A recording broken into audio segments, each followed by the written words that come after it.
আমাদের দুই বোনের একমাত্র আদরের ভাই। আমরা ওকে কি পরিমাণ ভালোবাসি এটা হয়তো কখনো আর তাকে বলাই হবে না, সুযোগ করি।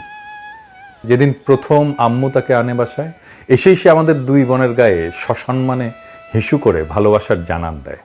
আমাদের ছোট্ট বাবুটাকে আমরা টুনা ডাকতাম, ভালোবাসার ডাক আর কি। ছোট্ট টুনা বড় হয়ে বড় টুনা হইল, কিন্তু টুনাই রয়ে গেল, আমাদের কাছে সৈকত হতে পারলো না। কি রাগ তার! আমাকে বন্ধুদের সামনে টুনা ডাকবে না তো সেবন্তী আপু। 11ই সেপ্টেম্বরে তার 20 বছর হওয়ার কথা ছিল।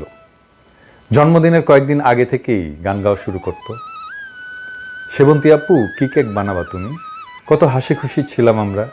এখন বুকে খালি হাহাকার, কি যেন নাই, নাই তো নাই। আমাদের কলিজাকে গুলি করে মারা হয়েছে। আমার ফুলের মতো ভাইটাকে ঠান্ডা মাথায় টার্গেট করে মাথায় গুলি করা হয়েছে। বাবার কাছে ছেলের লাশের চেয়ে ভারী এই পৃথিবীতে কিছু আছে? বিচার কাকে দেব? আল্লাহর কাছে দিলাম।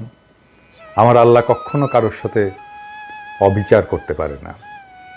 হাসরের ময়দানে বিচার করবে আমার আল্লাহ। আমি জানি না আমরা আর কখনো মন খুলে হাসতে পারবো কিনা, ওর পছন্দের কিছু খাইতে পারবো কিনা, কখনো সত্যিকারের ভালো থাকবো কিনা, কিচ্ছু জানি না। শুধু জানি আমার ছোট্ট ভাইটা নির্দোষ। সে ছোট্ট একটা বাচ্চা ছেলে যে বীরের মতো বন্ধুকে বাঁচাতে গিয়েছিল। কারণ এটাই তার পারিবারিক শিক্ষা যে কাউকে বিপদে দেখলে সাহায্য করতে হয়।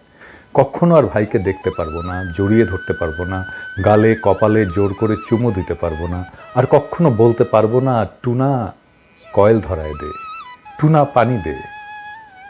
আমার ভাই শহীদ। শুক্রবার দিন দুপুর 3:37 আমার ভাইয়ের মাথায় গুলি করা হয়েছে। মুসলমানদের জন্য শুক্রবারের মৃত্যু হচ্ছে স্বপ্ন, আর তার উপরে মহররম মাস। জান্নাতে সবুজ পাখি হয়ে ঘুরে বেড়াচ্ছে আমার ছোট্ট বাচ্চাটা। আমরাও অপেক্ষায় আছি কবে পাখির সাথে দেখা হবে আবার। বিশেষ দ্রষ্টব্য, সবাইকে জানাতে চাই আমার ভাই শহীদ, ও নিষ্পাপ। সবাইকে জানাতে চাই সে কখনো কারো ক্ষতি করে।